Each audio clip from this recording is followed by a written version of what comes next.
Ndi umusore mu buryo bw'umubiri, ariko mu buryo bw'umwuka ndi umugabo kuko ndubatse, nanyuze mu bihe bigoye, narwaye indwara bita kwashako. Kwashako mu kinyarwanda ni bwake, ku mukeka cyangwa ku musambi wabonaga amazi atemba, nakandikaga nk'umuneke, umuneke uhiye koko nyine, wa wundi wenda wahishije nyine wenda no kubora, ku buryo wankandagaho gutya ukabona intoki zawe zisigaye ku mubiri wanjye hatobotse. Imana yarambonye icyo gihe, yambonye nkiri mu nda ya mama, imbona mva mu nda ya mama, na n'ubu iracyambona kandi nzi ko izahora imbona.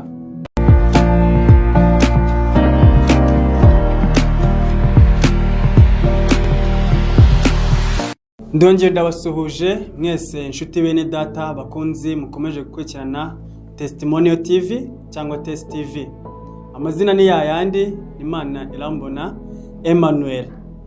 Ndabashuhuje cyane. Rero nk'uko mubizi, iyi ni channel tunyuzaho ibijyanye n'ubuhamya cyangwa ubuzima wanyuzemo, wahasorinze kenshi. Rero aho wavuye kugeza ubu ngubu, ubwo ni ubuhamya. Ushobora kwireba ukitekerezaho impamvu kiri ku isi, impamvu utarava mu mubiri. Hari ikintu kiri muri wowe ushobora kugeza ku baturage cyangwa ku banyarwanda. Abanyarwanda haba abari mu mahanga, ndabizi ni benshi abavuga ururimi rw'ikinyarwanda, ndabizi mushobora kuba mufite ubuhamya bwinshi mushobora kugeza kuri bagenzi banyu. Rero iyi channel ya Testimonial TV cyangwa Test TV niho ushobora gukura bimwe mu biganiro by'ubuhamya bishobora kugufasha no mu buzima busanzwe, kuko impamvu kiriho ni uko hari byinshi ukeneye kumenya kandi ukeneye no kugeza ku bandi.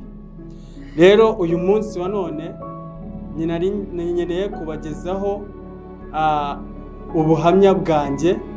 Nagiye mbuvuga hamwe hagiye hatandukanye, ariko atari kuri ino channel.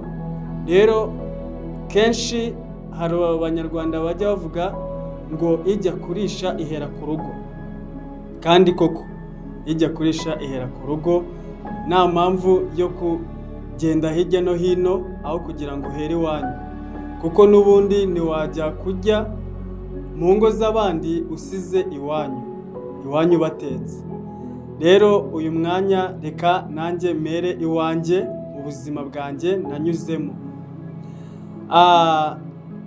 Nk'uko mubizi, benshi banyura mu bihe bigoye, mu bihe bitandukanye. Rero bivuze yuko tutavutse kimwe, ariko nzi ko ubuzima benshi bagiye banyuramo bufite ubuhamya, kandi ubwinshi usanga bubabaje. Nk'uko nanjye uri hano urimo uravuga nshize amanga, ubuhamya bwanjye mfite ni uko bwababaje benshi, ababashije kumbona uko nari meze. Ndi umwana warwaye, sindi umwana cyane, kandi ndi n'umusore, kandi ndi umuntu ukuze. Rero ndi umusore mu buryo bw'umubiri, ariko mu buryo bw'umwuka ndi umugabo kuko ndubatse. Ndi umugabo uhamya Yesu kandi wubatse ku rutare, nkaba mfite n'umufasha ari we Mwuka Wera. Rero niyo mpamvu ndi hano kugira ngo mbagezeho ubuhamya, ibyo nanyuzemo. Rero ntihagire ujya kure, mureke rero mukurikirane buno buhamya, kandi akeka yuko buri bwagirire abantu benshi akamaro. Njyewe Emmanuel uri hano nanyuze mu bihe bigoye, nararwaye. Ndibuka 2005 narwaye indwara bita kwashako mu kinyarwanda ni bwake, ndakeka ni bwake. Nayirwaye ndi umwana muto, n'ubundi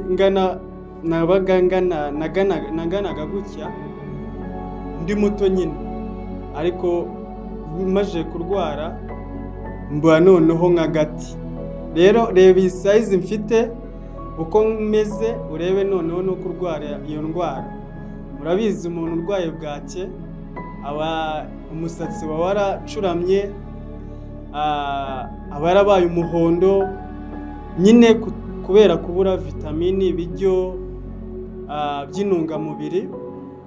Rero mwanjye rero nk'umwana muto, ubwo buzima nanyuzemo bwambereye ubuzima budasanzwe, bwambereye ubuzima nagize igikomere.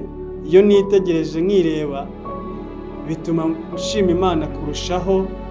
Ubwo umusatsi nari mfite ucuramye ari irende, kandi ubundi umusatsi wanjye mbizi neza ko atari irende.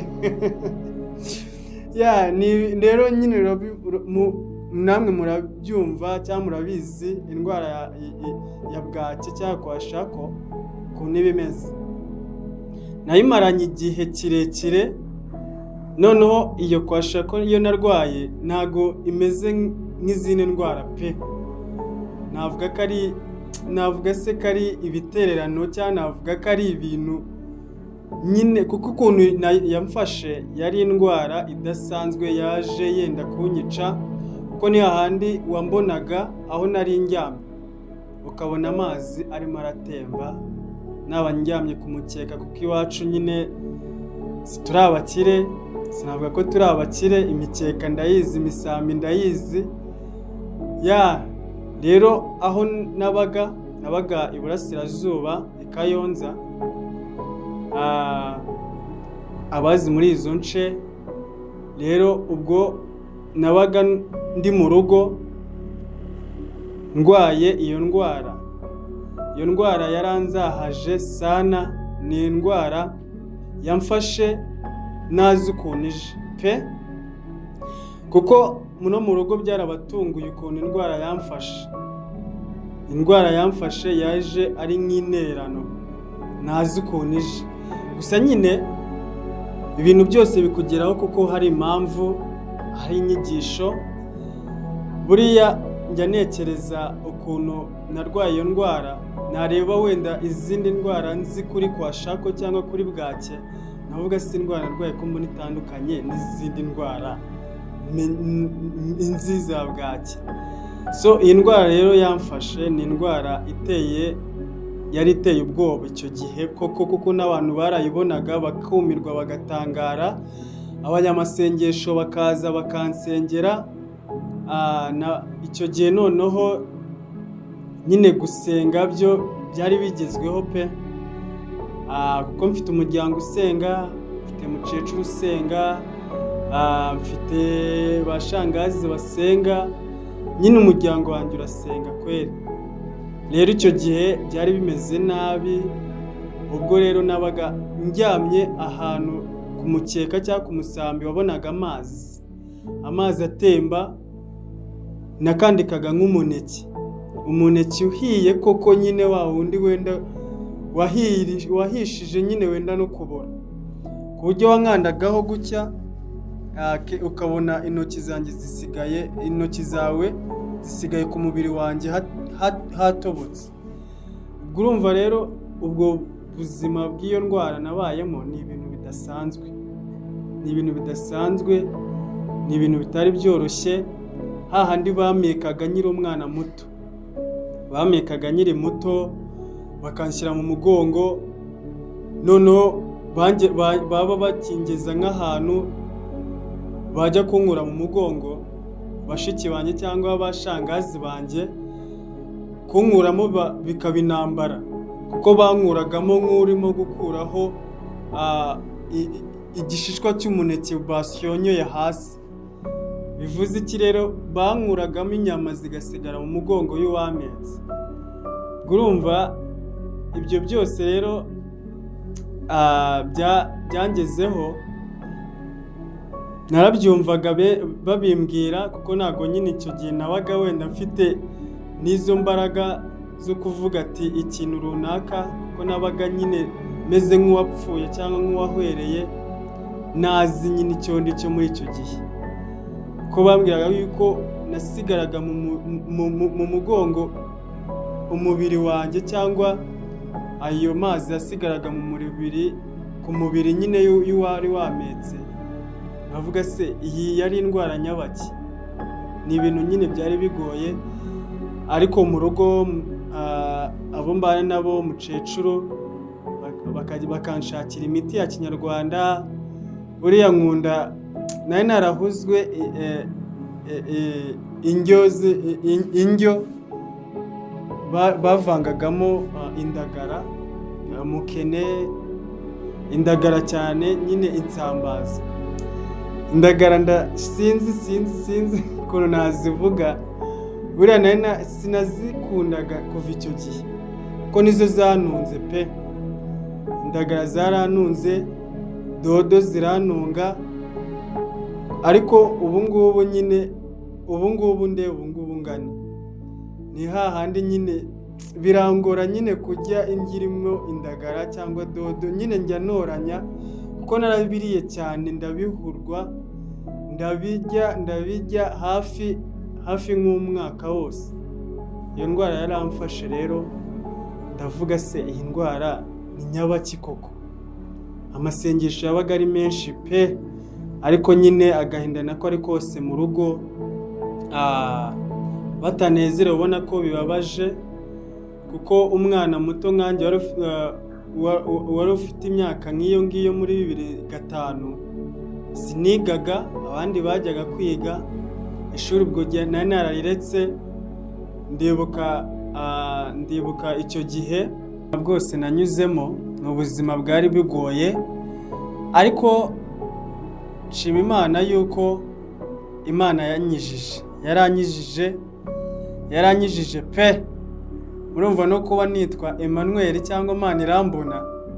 Imana yarambonye icyo gihe, yambonye nyiri mu nda ya mama, imbona mva mu nda ya mama, na n'ubu iracyambona kandi nzi ko izahora imbona, kuko icyo gihe byari bigoye. Bavandimwe bakristo bene data ukomeje gukurikirana Test TV cyangwa Testimonial TV, njyewe iki kintu nyine nicyo kintu cyanshegeje. Ndavuga se iyi ndwara igezeho ngana gutyo ndi umwana, ubwo gukura kwanjye kurimo kugana hehe?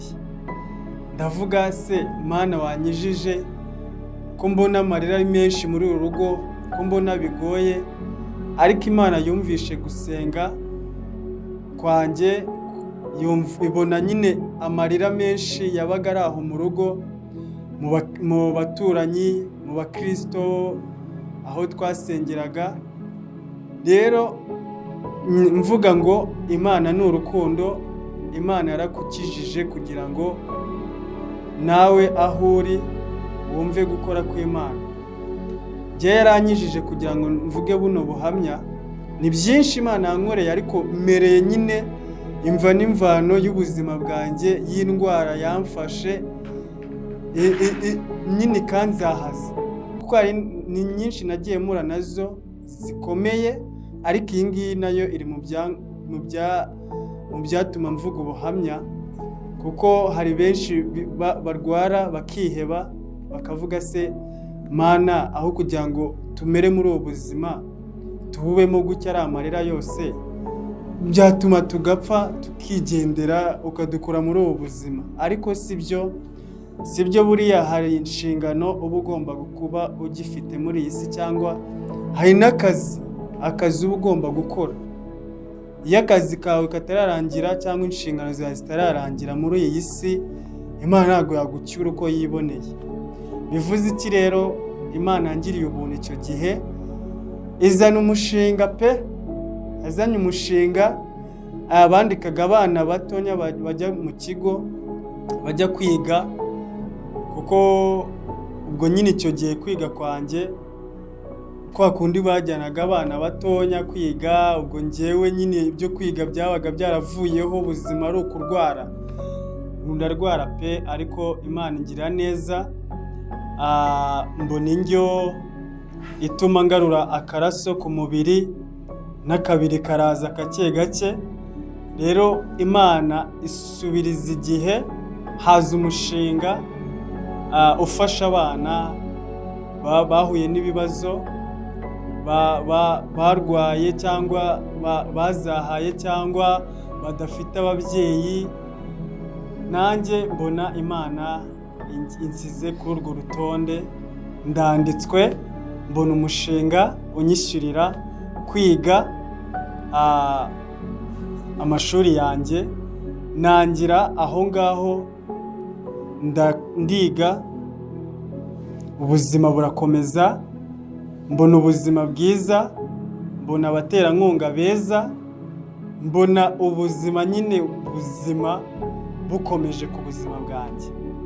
Rero ndashimira mwese rero mukomeje gukurikirana iki kiganiro, na aribwo buno buhamya tuzabagezaho n'ubundi bw'ubuzima naciyemo, ariko reka mbe ndekeye hano kuko ni byinshi navuga ntibirangire, kuko ubuhamya muzi ukuntu buba bumeze.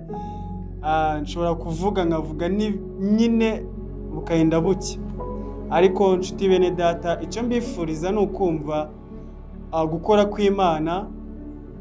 kw'Imana kuracyahari, n'ukuboko kwayo kuracyakora. Rero witinya, wikiheba, menya yuko Imana igukunda, kandi uko uba uriho ni kubw'Imana, kandi kuba uriho ni ukugira ngo hagire icyo ugeza ku bantu, ku nshuti, ku banyarwanda, abanyamahanga, mwese muri rusange ndabakunda. Rero mukomeze mukore subscribe, musharinge, na comments zanyu zirakenewe. Reka ncumbikire hano, tuzakomeza ubutaha. Murakoze.